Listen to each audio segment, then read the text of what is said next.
সুপ্রিয় দর্শক মণ্ডলী, আমরা এই মুহূর্তে চলে এসেছি ঠাকুরগাঁও জেলার হরিপুর উপজেলা মির্জা রুহুল আমিন গোল্ড কাপ টুর্নামেন্টে।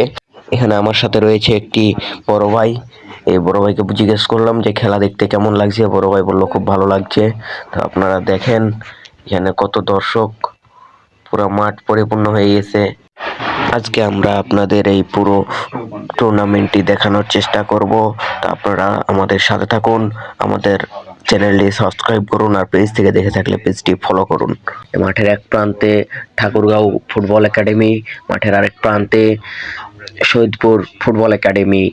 এই মুহূর্তে দুই দলের প্লেয়ারেরা নিজেদের সাথে পরিচিত হচ্ছে এবং তারা নিজেদের মধ্যে কথোপকথন করতেছে, তাদের সবাইকে মিলিয়ে দিচ্ছে। খেলা আয়োজক কমিটি আজকে খেলাটি আয়োজন করেছে বাংলাদেশ জাতীয়তাবাদী স্বেচ্ছাসেবক দল হরিপুর ঠাকুরগাঁও। আপনারা দেখতে পাচ্ছেন এই মুহূর্তে খেলা উদ্বোধন করে দিয়েছে বাংলাদেশ জাতীয়তাবাদী স্বেচ্ছাসেবক দল।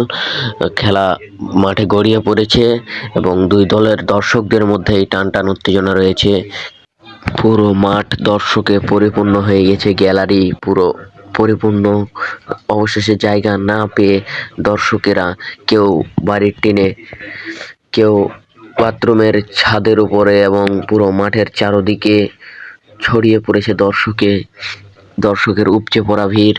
প্রিয় দর্শক মণ্ডলী, আপনারা দেখতে পাচ্ছেন আজকের ম্যাচের বিজয়ী হলো শহীদপুর ফুটবল একাডেমি, আর রানার্স আপ দল হলো ঠাকুরগাঁও ফুটবল একাডেমি।